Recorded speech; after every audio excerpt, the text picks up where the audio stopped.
What's going on, and welcome to another episode of Chicken Scratch Gospel, coming to you from the place where laughter lives. Laughter lives in I am your host, Matt, along with me, my co-host, Daniel. What's up, man? What is up, man? How's it going? It's going great, man, and conspicuous by his absence is our other co-host, Big Tony, man. We're sending you some love and some prayers. Some dude with a lightsaber showed up, said his midichlorian count was high, and then Tony was whisked away with him, so I think he might be. But we do got a fill-in. We do. We have Handsome Squidward is in the house. Handsome Squidward. Handsome Squidward is here. So, Squidward, do you have anything to add?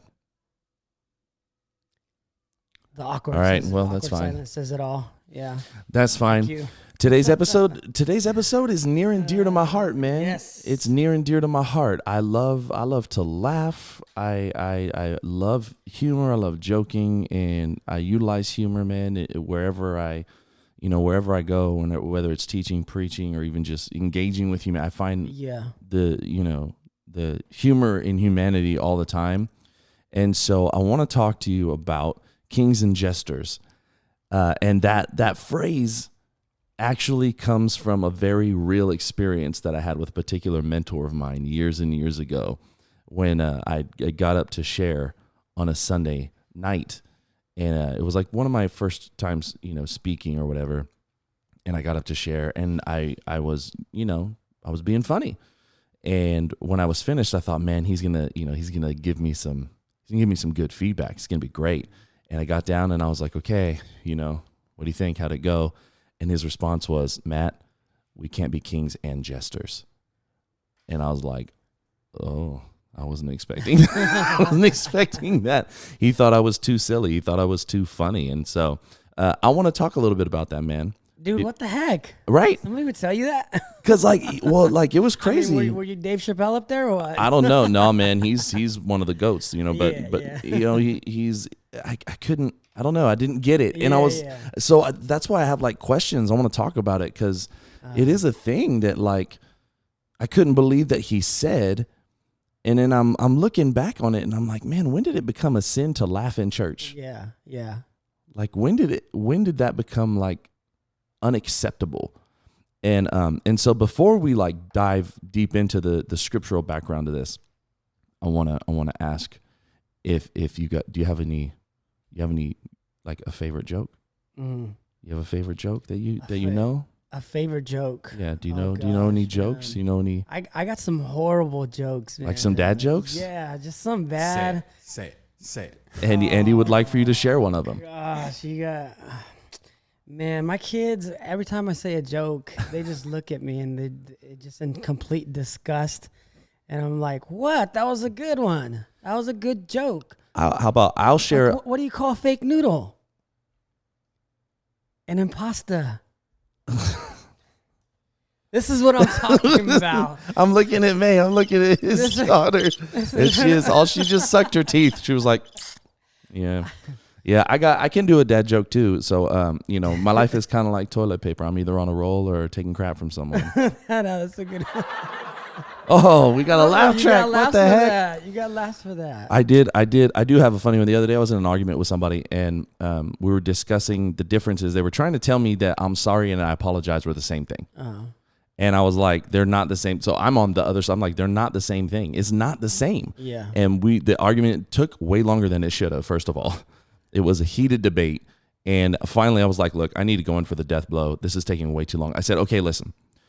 If you think I'm sorry and I apologize for the same thing, then use each of them at a funeral and see what the response is like. And everybody that's listening, they're going to figure it out. I'm so sorry. I'm sorry. I apologize. That's funny right there. I don't care who you guys are. You guys suck. That's funny. Come on. I got the horn. That's terrible. Hey, but if Jesus was here today and he was rolling in a car, what type of car would he be driving? A Chrysler. A Chrysler? And that's today's episode, everyone. I know. I feel you, man, because I grew up in church too. And the seriousness of being in church and it's. I mean, I know there's reverence and I get the respect and all that, but I do I did feel like growing up in the church, like you couldn't laugh or you couldn't say a joke, or you know what I'm saying? Yeah, Like you, and I'm like, especially who are if we it's your referencing? personality. Yeah. You know what I mean? Like, why did it change? Because man wanted us to reverence them. Because I think that we take ourselves too seriously and don't take God serious enough. Yeah. You know what I mean? Like, and so that's the kind of stuff that doesn't need to happen. And, I'm going to quote David Brent from The Office, the BBC Office, the OG Office, the Ricky Gervais Office. He said, comedy is where the brain goes to tickle itself. That's actually from the American version of The Office when he meets Michael Scott. But let's go to scripture with it, because we're talking about something that is actually, this is rooted in a biblical foundation. Proverbs 17:22, a cheerful heart is a good medicine. But a broken spirit saps a person's strength. And I'm like, again, I asked the question, when did it become taboo to have some fun in church? Or when did it become un-Christ-like to laugh? Yeah. Like, do you not think Jesus laughed? You don't think Jesus laughed? Like, I know we see all the stuff that, him engaging with people and stuff. You don't think Jesus laughed? You don't think he used humor? I mean, we have so much scriptural reference to laughter and joy. Yeah. Ecclesiastes says there's a time for everything under the sun. There's a time to weep. There's a time to laugh. And, it's no big deal, but that's the wisest man to ever live that said that. You know what I mean? Yeah. Yeah. And you know what? Like, man, I think about laughter, and I love this verse too, that it's cheerful heart is good medicine, because when you get to a place where you're able to, there's actually some freedom in it. Because when you get to a place where you can laugh and you can kind of express that joy, there's freedom in that joy, of just letting go and not allowing the cares of life burden you, And so there's almost like this lifting of stress when you can get to a place where you're just, you're joyful, you're laughing. And I love good laughs, man. I do. Like, I actually feel like, after a good laugh, session or whatever, you almost feel like giddy, and almost feel like it's a good feeling. Yeah, it is. Like, I try to have a laugh at least once a day, at least, like a good laugh. Like, does anybody, Andy, when was the last time you laughed? Like, do you have a good laugh every day? I think so, yeah. I laugh at myself pretty often. And not like always in a good way. Like sometimes I think I'm funny, but sometimes like, why would I do that? And I just laugh at myself. Yeah. The good laughs are when you're crying. That, like, when tears start. I don't think I've gotten to that point before. I have. I love it. When was the last time you belly laughed like that, where tears came out? You can't remember? I can remember. But I think I'm going to keep that one to myself. He was watching a movie. I don't know. But you know what it was? It was an old person on a hoverboard. And they fell, and then he rolled around on the ground laughing. Old people at grocery stores are the worst, by the way. That's my comment for the day. That's what you have to bring to a cheerful heart is a good medicine. That's your take. That's a hot take. But look at this. Like, what about in Psalms? Because we've shared a proverb, we've shared Ecclesiastes, wisest guy ever. Now, what about in Psalms? Psalms 126, the psalmist writes, "Then our mouth was filled with laughter, and our tongue with shouts of joy. Then they said among the nations, the Lord has done great things for them." Who filled their mouths with laughter? Who did that? You know what I mean? Like, that's the thing. Like, I'm so taken aback, because when I was introduced to the machine of church, not necessarily the body of Christ, but the machine of church, I was immediately suppressed in terms of, like, don't be funny, don't do this, don't do this. I was taught all of the things not to do, not all of the stuff to do, right? And so we got to work on that. We shouldn't be known for the stuff that we don't believe. We should be really more known for the things that we do believe, right? We spend so much time on the negative. We should focus on the positive things that we believe. But even if you read in like a book like Nehemiah, in Nehemiah 8:10, it says, "The joy of the Lord is my strength." And does everybody know what's happening in Nehemiah? Like, what's going down there? Yeah. Like, circumstantially, this was not an amazing time for the prophet. This was not a fun time for him. In fact, it was like super rough. Yeah. But it's a fact that, God's joy is not based on our circumstances. And we have, I think, a lot of malnourished believers because they've lost that joy. you know, because somewhere along the line, you know, an old evangelist came up to me one time. She was retired, and she said, "Matt, don't ever lose your fire. There's enough wet blankets in the church." Yeah. And like, she was right. That's hard. She man. was right, bro. Yeah. But you know what? I love this because there's a connection here in this psalm where he talks about gratefulness. So there's a connection with being grateful and having a cheerful heart. Yes. And I think when we are ungrateful, man, and we're not, you know, we live in this place of just negativity or what we don't have, or, you know, we're unable to be happy. We're unable to be joyful in whatever circumstance. And so, like in this scripture, Nehemiah, everything was not in their favor, you know, but they found joy in the midst of us because they were grateful for what God had done in their lives. They were able to see the big picture. They were able to see the blessings and the favor of the Lord. And I think in our lives, like sometimes, man, it's hard because there's, especially in this day and age that we live in, there's a lot of stuff going on, man, in the world. And so it's hard to just be like, you know, it's hard to laugh sometimes because you see all the negativity on the news and whatever.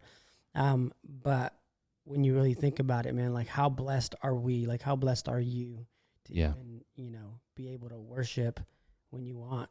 You know, like that's dude. Gratefulness right there. And I love that you're talking about that, because the fact that gratitude and joy are connected, that matters, because maybe the reason why you know aren't able to experience the joy of the Lord being your strength is because you're really not grateful. You're not. And they are directly connected, and I love that. And then you're bringing up like what's going on around us and everything. And I found myself, we'll have a little confessional time right now. Because, you know, I find myself, I like to be informed. I watch like so many different types of news and all this kind of stuff. And I found myself like getting sad and upset and angry. And I had to stop. There's nothing wrong with being informed. Yeah. There's absolutely nothing wrong with being informed. But I felt checked in my spirit, and I felt God almost kind of nudging me, saying, "What are you putting more of in you?" Yeah. Like, that's what good. Are you what you know what I mean? Like, you got to put more. You got to get more me in you. Like, if your balance is off in your life to where you're filling yourself with more of what's not God, you're missing it. You're not going to be able to understand joy. Because joy is a calm delight in the midst of a storm. And so if you don't have that connection with God, and all you're doing is you're focused, you're informed, but like you don't have truth. You have all of the facts you're being bombarded with, but not the truth of God. And I think it's important because we need joy, you know, the joy of the Lord, like we need air in our lungs. You know, if you're going to make it in this life, man, you need to understand the value that joy carries with it, and specifically the joy of the Lord. It strengthens us. It sustains us. It helps our perspective. Even as Job was going through all of the stuff that he was going through, man, Job, you know, had it rough. He was going through some stuff. And Job had one friend, like he had a group of friends that said, like, "What are you doing wrong? Well, how did you sin? Where did you miss the mark?" Like, those friends suck. Like, he had this all of like, he was surrounded by people saying stuff like that. He had one friend come up to him and say, "The Lord will return the laughter to your mouth." Yeah. And I thought, man, that's the kind of friend you need.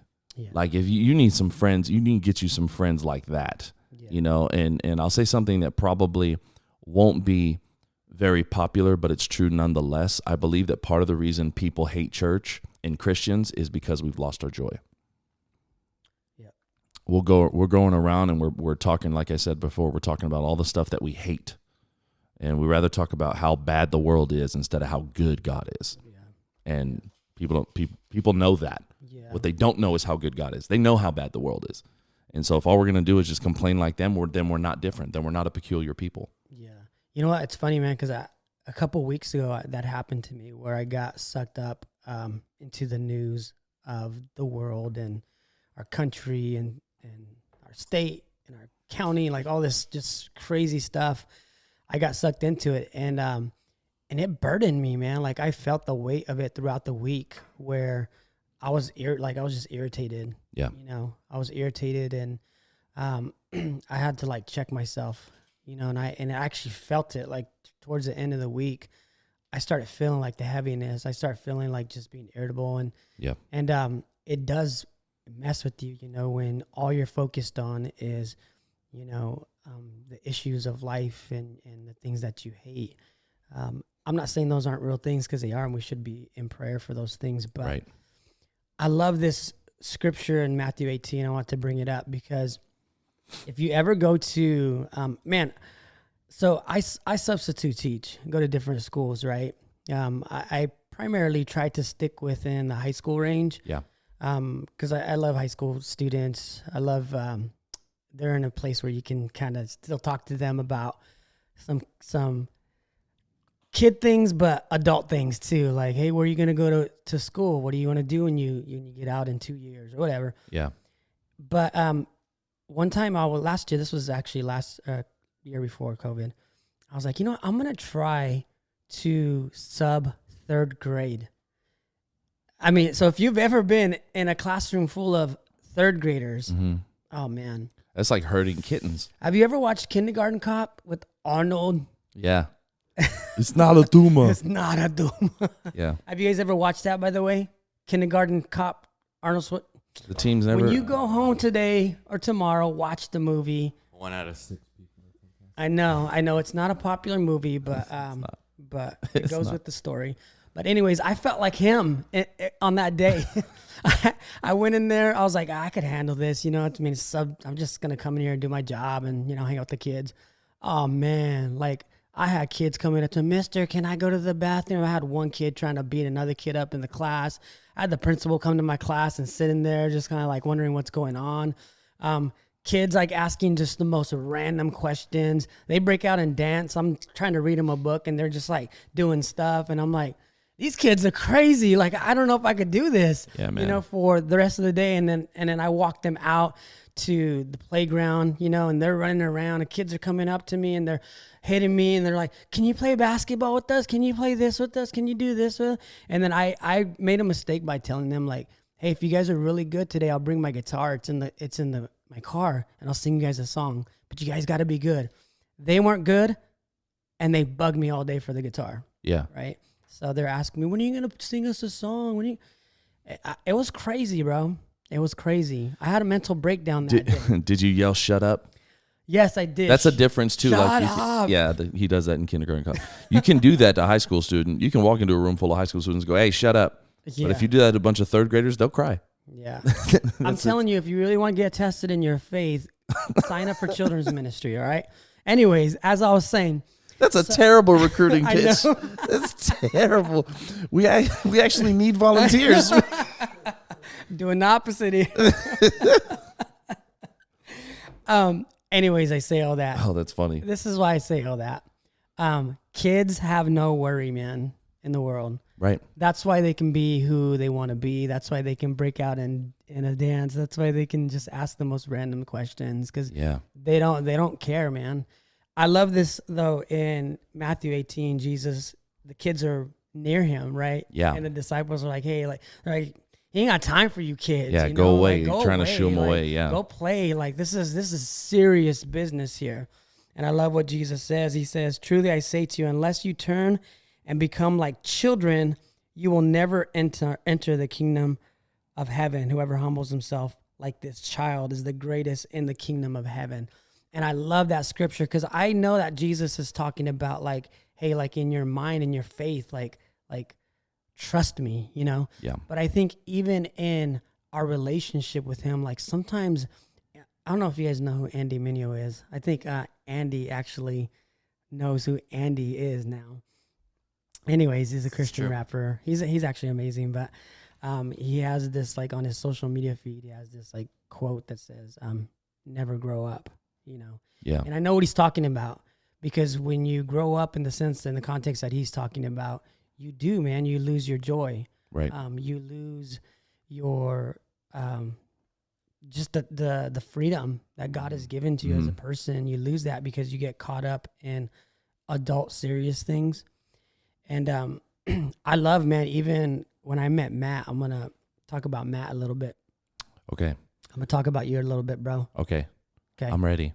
I love Matt because I was a collector of like toys and Funkos and stuff prior to Matt, but not as much as I am now. Yeah. But when I met Matt, like this guy collects everything. Like I do. He has a lot of stuff cool stuff, cool toys and stuff. And so anyways, on my Instagram, I started going to like toy shops and stuff, right? Yeah. I love doing it. Like I actually went by myself the other day.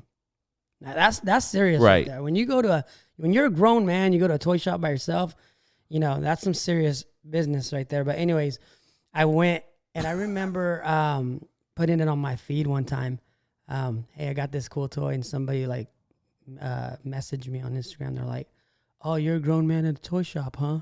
Like they were like tripping or something. Like it was weird. I'm like, "Yeah, I collect toys, so whatever." Yeah, mind your business. Mind your business. That's the position, like that's the posture of some people, man, that just don't want to have any fun. Yeah. And like this is the thing. People, I wonder if at times that people mistake, laughter for stupidity. Yeah. You know what I mean? Or because I laugh, or because I take joy, because I can smile and have a good time, that I'm uninformed and that I'm inept. And that I'm illogical. But the fact of the matter is that I'm incredibly logical. I pick everything apart. I can separate all the. I look into something. I separate all the ingredients. That's how my brain works.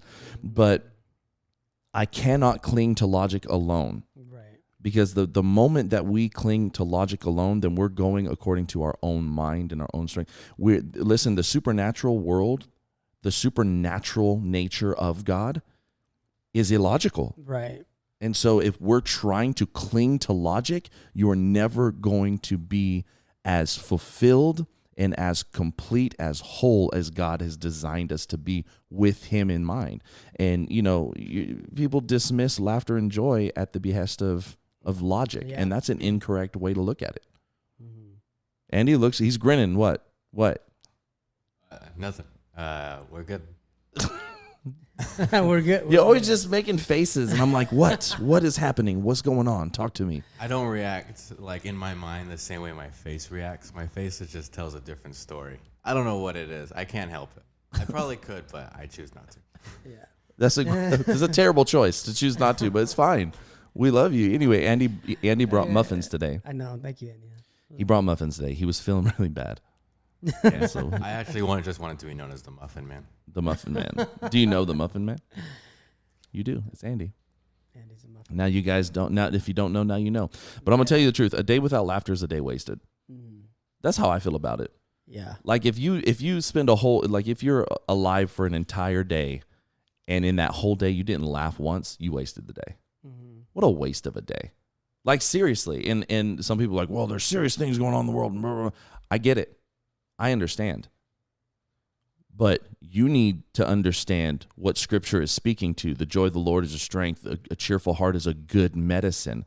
Mm-hmm. If you're allowing your spirit to be broken, then that is sapping your strength away from you. The Lord himself will fill your mouth with laughter and cause your tongues to shout for joy. And things like this, there's a time to weep and there's a time to laugh. Like if we do not understand the fullness of this, then we're really, really living beneath our means as believers. Because it's like an instant vacation. Yeah. It's an instant. That's the cheapest vacation you'll ever take. Who makes you laugh the most in your life? Who makes me laugh the most in my life? Right now, my kids. Karis and Tony. Cop out answer. Yeah, like I would say like they're legit.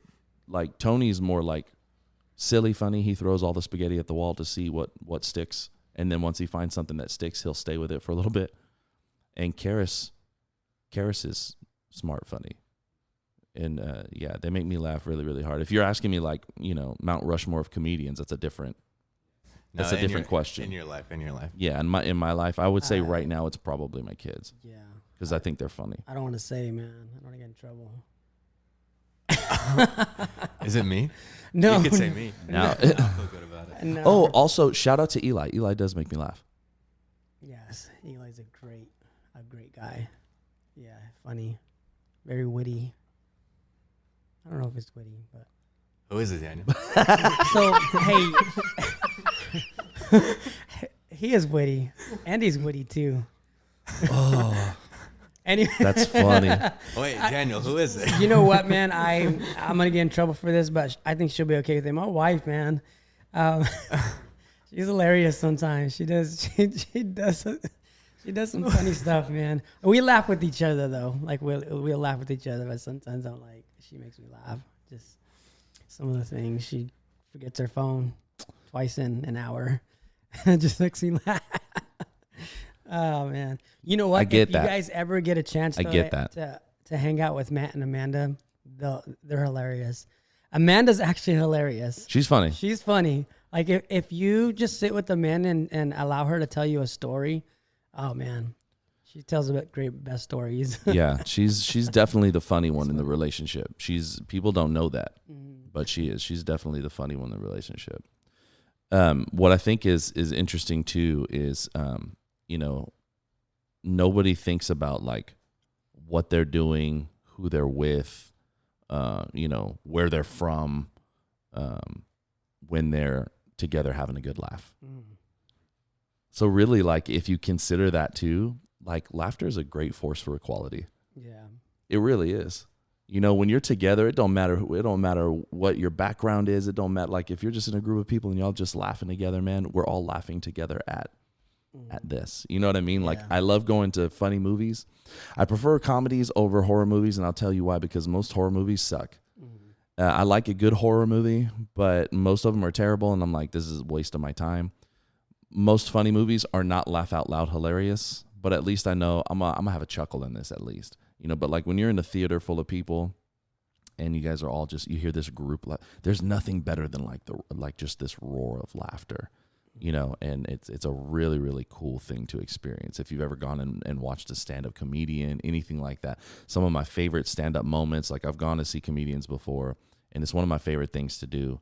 And there were a couple that I've gone to see, and in like the last hour of their show, some of them, not every one of them does this, but like a lot of them that I've gone to see, in the last hour of their show, what they'll do is they'll do an hour of freestyle stuff. They'll have people shout out from the audience topics, and they'll just go. They'll rant on them, or they'll look around in the audience and they'll start picking people off and then picking them apart, and like everybody's just having a good time. I think it's just so much. It's so much fun. We should laugh way more than we do. Yeah. You know what? We started watching this show. It's an old show, Impractical Jokers. Yeah, no, that show is steady on in this house because of Vivian. Yeah, it's such a great show. But watching that show, man, that's probably like some of the laughs that I've had like recently. Yeah, is just sitting there watching Impractical Jokers, and I'm just dying laughing. Like, it's so good. It's so funny. It is, and how cool is that these four guys are like, they're childhood friends, and they're like, let's make a show where we're just gonna do crazy stuff and laugh together. Yeah. Like, they each know each other's, they know what each other one likes, and more importantly, for the purposes of this show, they know what each one of them hates. And so normally they have punishments. Whoever is the big loser of the show has to go through punishments or whatever. And so usually they put them through something that they absolutely hate, which is hilarious. Yeah. But man, I love that show too. I think it's a very funny show. They're mean to Murr. They are. They're mean to that fool. They've shaved his eyebrows. They made him glue, or they made a wig out of Q's hair and made him wear it for a whole season. Like they're mean to him. It's good stuff. And I love the way that Sal laughs in that show. If those of you guys that have seen the show, you guys get it. If you haven't, go watch the show. Sal laughs with his entire body, his entire being. And I'm a connoisseur of laughter. I love to hear a good laugh. And that man, it seems like every time he laughs, he's falling on the ground laughing. And I think that's great. Yeah. You're leaning in. I'm glad that Andy and I gave him like the nod, like, yeah, bro, go ahead, because he was leaning in, but he doesn't say. I look at this. I look at this verse here, Proverbs 17:22. Yeah. And we didn't talk about this too much, but it says a cheerful heart is good medicine. Yeah. And when I think of medicine, I think of healing. You know? I think of healing. And when I think of laughter, and what the Bible, like in the context of what the Bible's talking about here, there's actually like healing found in laughter, in a cheerful heart, and a joyful heart. And I think of people that, you know, do like battle with depression, or do like have fear, you know, or living under the umbrella of worry, Yeah. or whatever it is, guilt. And we have a natural medicine, you know. Right. It's crazy though, because one of the addictive substances, even like with social media, they say is the rush of like dopamine to your, like the chemical dopamine in your brain. When where, somebody likes what you do or share what you like do. when you see that instant, like, oh, like somebody, like I got 5, you know, likes, or somebody commented on my stuff, like, and there's this like rush of like dopamine. That's what makes it so addictive. And there's a chemical, I believe, I mean, I'm no like, you know, scientist or anything, but I believe there's a chemical reaction in laughter too. Because you said it's an instant vacation. Instant vacay. And it's healing Can I say medicine. vacay? It's, you said vacay, man. Okay. It's all good. All right. Yeah. There's an instant gratification. There's an instant healing Yeah. in your mind, in your heart, in your spirit, where it's a natural substance. It's a natural, you know, response that God has given to us, natural emotion that God has given to us, that I believe we don't take advantage of more often, you know. Yeah, man. We should always find a reason to laugh. I mean, legit. And I'll be honest with you. I glance over at Eli because Eli, I think out of all the people that I know on the planet personally, I think I can think of 2 people that if they really wanted to, they could probably do stand-up. Only 2 people come to mind, and it's Eli and Todd. Those are the 2 people that I feel like if they really wanted to, they could do it. Because Todd is very, very calculating in his humor, and Eli is very, very like brash. Like he's just gonna throw it out there, man, if he thinks it's funny. And there's something that we know to be true. Like when you say funny stuff, or you're gonna do something funny, or you have, you know, humor actively involved like this in your life. Humor is a lot of the humor is about observation and perspective. Like when the minute that something happens, you have the joke immediately. You have the joke immediately. Whether or not you could share the joke immediately isn't necessarily, you know what I mean? But like you have the joke immediately because you look at the world differently. You're looking through a different lens. And so I think that, you know, I understand that, you know, laughing may not add any years to your life, but it'll add life to your years. It really will. Like you're not living correctly. You know what I mean? Like you will live such a more full life, just the more that you laugh. And again, the fact that, you know, Solomon didn't write this proverb just cause, you know what I mean? He shared it because it was truth and it was wisdom. And this idea that a cheerful heart, a merry heart doeth good like a medicine, the King James would say, right? A merry heart doeth good like a medicine. It's equally important to understand the negative implication of an unmerry heart, again, which saps a person's strength, man. There are so many things that we wrestle with today, more so than anything. Things like that are very real issues, man. Anxiety and depression and these crippling things that have taken hold of people's lives, and I think that it's something that could happen to any of us. It really can. It can happen to any of us. A lot of this is based on perspective and on making the choice that, you know what, I'm going to choose in the midst of any circumstance to, you know, to understand that God loves me and that God has given me some good things to experience in this life as well. And I'm going to focus on those good things. Again, what are you feeding yourself the most? Because whatever it is that you're feeding yourself the most, that's how your body's going to respond. That's how your mind is going to respond. That's how your heart is going to be. It's going to be different. You know what I mean? Yeah. I think of, we talk about the Bible, and you mentioned earlier that Jesus laughed. You know, there's stories, if you really like look through the Bible and the stories in the Bible, there's moments where, you know, they had fun and they laughed about certain things, and and sometimes like we don't think it's in there, and there's sometimes like, oh man, I wish it was a little bit more plain to see like the humor in some of the stories in the Bible. Yeah. But I believe God has given us, man, reasons to laugh. Yeah. He's given us this world that we live in. He's given us each other. He's given us creativity, to be able to wake up each day and find something, to be grateful in and to laugh at or laugh with, Yeah.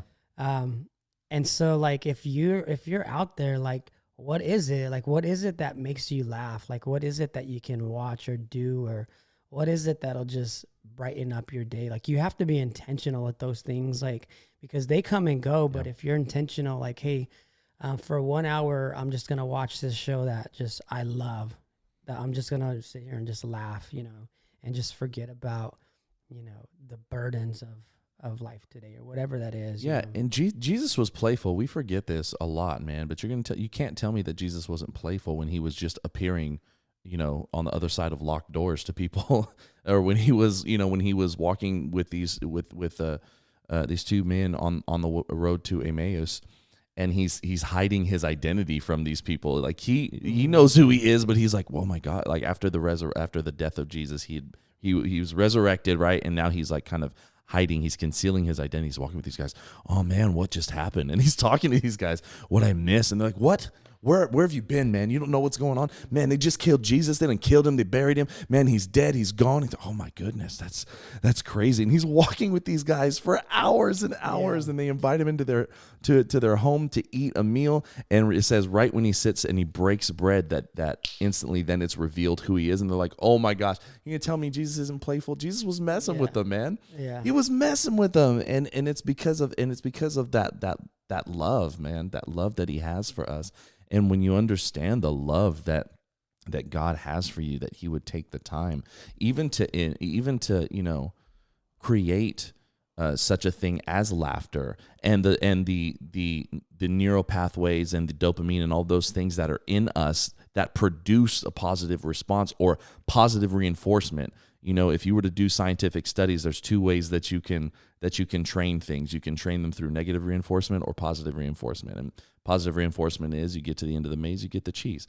You know what I mean? Like hey, if you laugh at this, you can have this experience. It'll take you this way. We can also squirt you with a water bottle, and you can have negative experiences, and you learn from both. But I would prefer, if I had the choice, I would prefer to have a little fun along the way. I would prefer to laugh a little more along the way, because again, God created us in such a way as this would strengthen us. And the joy of the Lord is different than the silliness of life. That's why I say, I think oftentimes we take ourselves too seriously and we don't take God serious enough.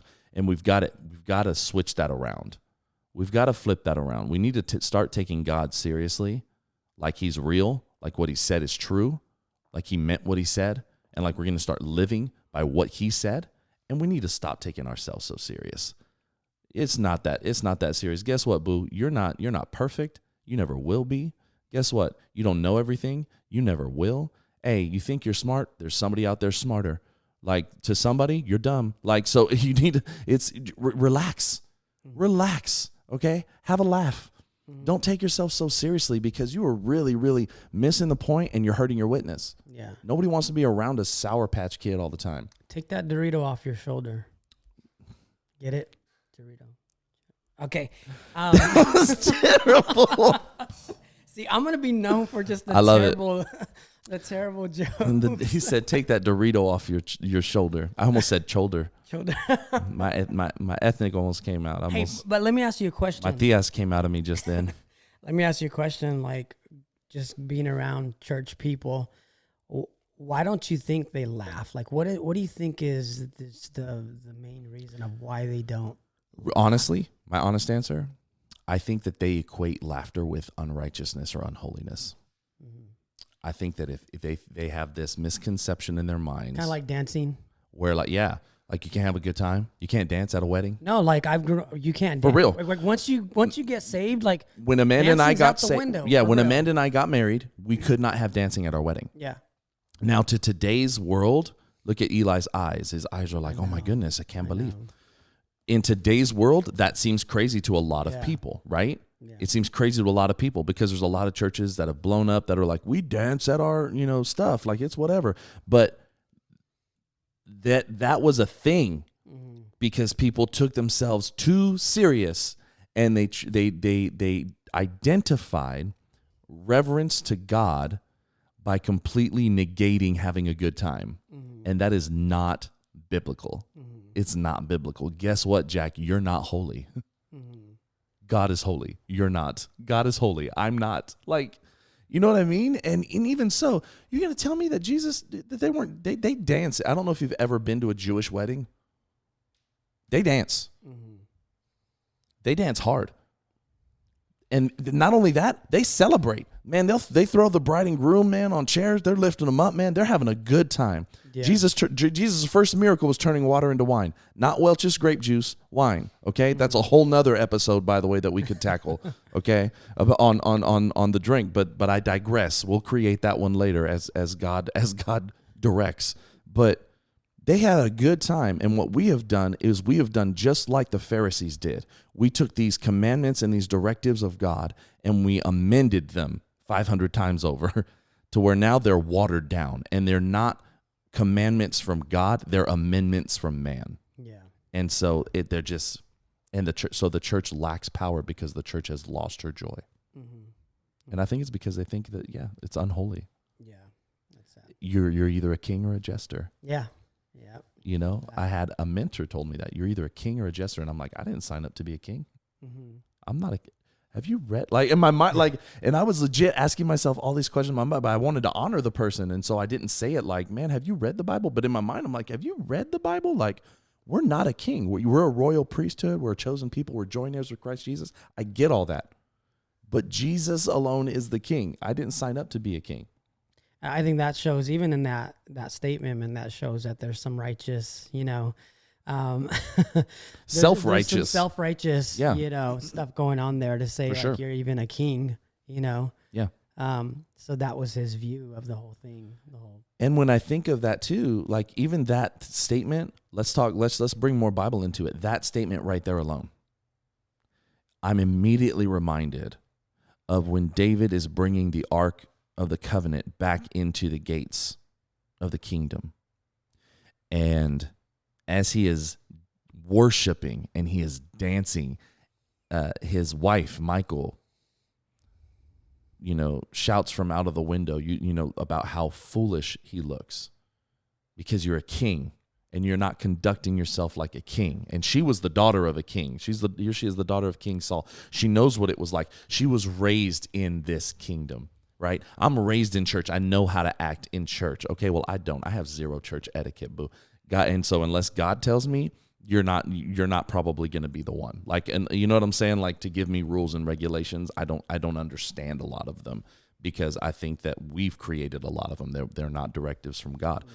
But this woman is shouting all this stuff out, man, you look foolish, you're a king, you're not acting like a king, all this stuff.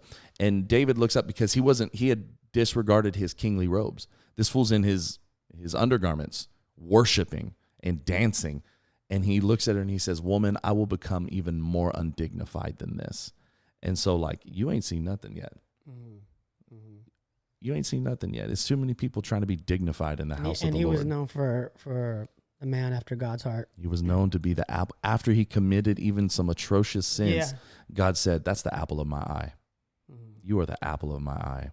And he was a man after God's own heart. I think that once you understand, or as you begin to kind of unpack and comprehend and understand the fullness of God's grace and love and mercy and joy, it unlocks something in you that says, man, I've got to be grateful. Like you were connecting gratitude to joy. I've got to be grateful. Man, I've got to laugh. I'm going to enjoy my life because look at all that God has done, is doing, and will continue to do. Look at who God is. Look at who I'm not. Thank you, God. Yeah. Like all of those things come together. And David understood that before I think a lot of people did. Yeah. I think going going back to the question, like, why don't Christian people laugh? I think we don't know how to redeem what the enemy took.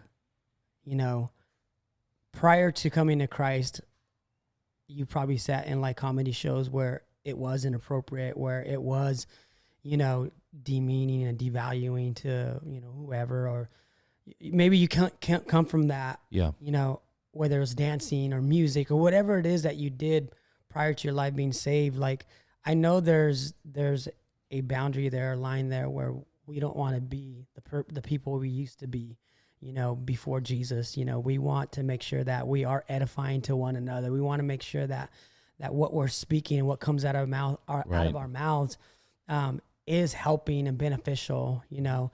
And so, like, I'm not going to come in and, like, you know, be, I don't want to say it. I'm going to be wise in the way I conduct myself too. I'm just not going to be reckless and whatever. But I don't think we understand, like, how to do that. Like, we don't understand, like, hey, we could still have fun, and we can still use comedy, and we can still, you know, laugh at each other, and we can still, without, like, sinning, you know, right, like we used to. And so, like, for me, like, because I hang out with some people and even family members that love to have fun, and I can discern, like, okay, man, like, this is, like, we're talking about some stuff that, like, it's funny, but I'm not going to talk about this anymore, you know? Mm-hmm. And so I think as Christians, like, using wisdom and being able to redeem, like, what God has given to us, why not, you know? Why not do that? Why not have fun? Why not laugh at some things, but not, you know, allowing them to cause us to sin or cause us to go to what we used to do, you know? We're new creations in Christ. I believe in that as well. Sure. And so I don't think we know how to do that, though, as Christians. Like, it's either like, no, I used to do that, and I'm not doing that anymore, so I'm going to be serious, or, right, you know, whatever the case is. And I know everybody's different. Everybody has their own convictions, but, you know. Yeah, no, I would agree with that. I think, you know, what is, you know, from the beginning, when, you know, Jesus came on the scene, people had questions about that, right? I mean, you know, you got to forgive people. And Peter's like, well, how many times do I got to forgive them? You know what I mean? Or, hey, you know, you need to love your neighbor. Well, who's my neighbor? Like, we always have questions. Hey, man, you know, I'm sure when he enjoyed himself, hey, well, what can we laugh at? What can we not laugh at? I'll be honest with you. Me personally, I sometimes I laugh at stuff. I'm like, you probably shouldn't have laughed at that, but man, it was funny. And so I'm like, it caught me funny. And because I think that above all, humanity is funny to me. Yeah. Honestly, humanity can be terrible, and humanity can do some terrible things, and a lot of the brokenness and the tragedy and all of those things that happen in the world happen because of humanity. You know, when good stuff happens, we take credit. When bad stuff happens, we blame God, and some of us, we blame a God that we don't believe. But listen, a lot of the bad stuff that's going on and the bad stuff that happens, that's humanity. And there's a brokenness in humanity, but the perspective that I have is, as I'm looking at humanity, the brokenness is what's humorous to me, because it's here we are, a broken people trying to pretend like we're not broken, trying to pretend like we have everything together. And that's funny to me. That's I'm sorry, but it is. You know what I mean? It's and so I'm like, it's like we're in the middle of a pandemic and people are doing crate challenges. I just saw this crate challenge thing. If you break your back, you ain't getting into a hospital right now. Has anybody tried this? Why? Why is that becoming a thing? Who decides what becomes a thing? I've never seen this many milk crates in my life. Where did everybody get milk crates from? I don't know.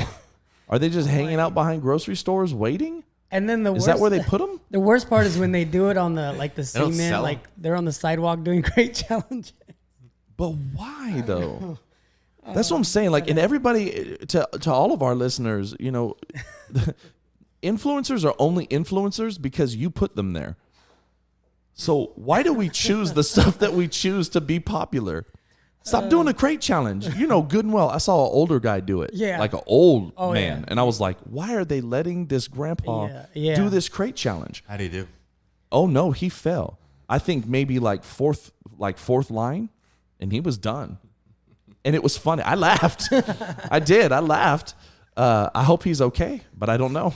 I'll be honest with you. I don't know. I saw this. What? It's true. Yeah, I saw this guy plant straight on his face, just face plant, and he fell. And then he got up and he was just like this. There's like dirt all over his face. I'm like, why? Why are you doing this to yourself? I don't know. That and it's a few things that just get popular that I just will never understand. You know what I mean? But I remember being a youth pastor and planking. Did you do the cinnamon challenge in your youth group? I did. Where you got in trouble? I did it, and then I did it. I did it to I did it to somebody that we all know, and that person threw up.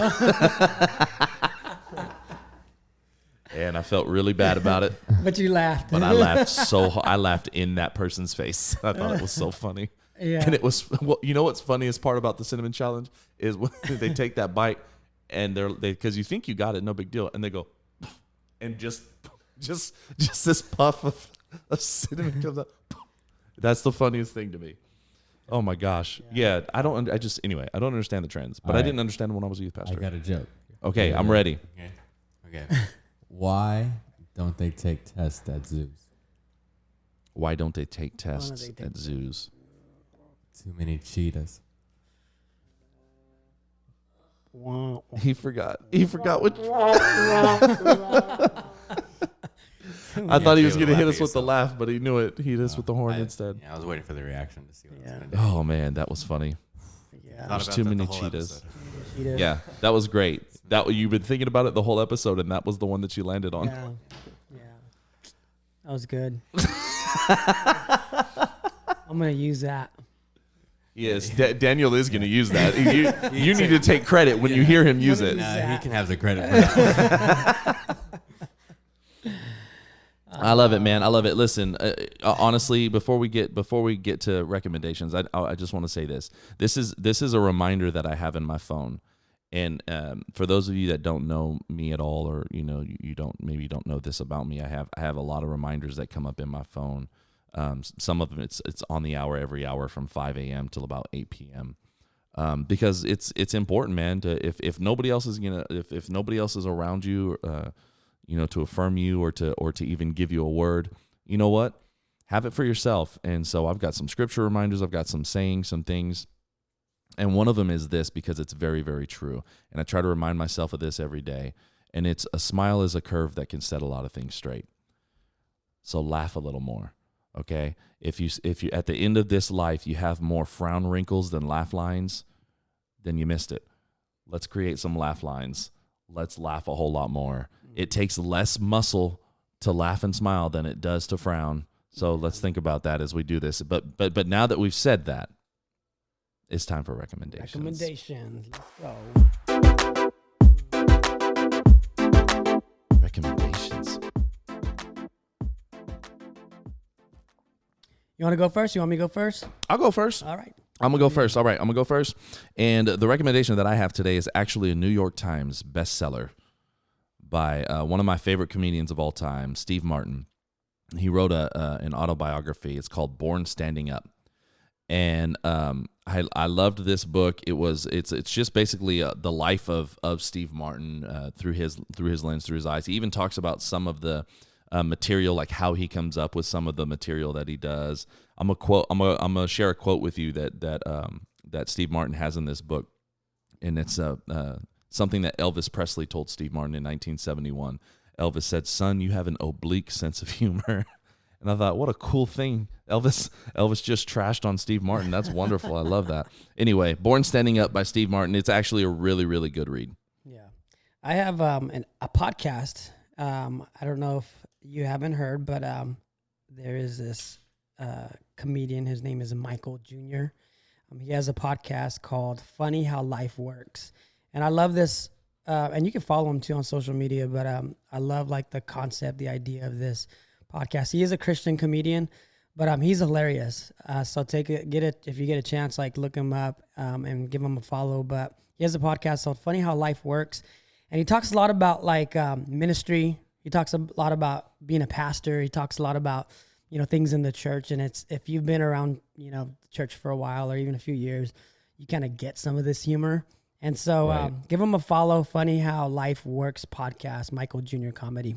Michael Jr. Comedy. I love it, man. If all minds are clear, is that what we got? Is that all the time that we have today on this episode of Chicken Scratch Gospel? It is. That is all the time that we have on this episode of Chicken Scratch Gospel. Make sure you follow us on social media. Subscribe to the YouTube channel. I'm tired of my son making fun of me. And hit the bell for notifications. Go love like Jesus. We're out. Yeah. Laugh.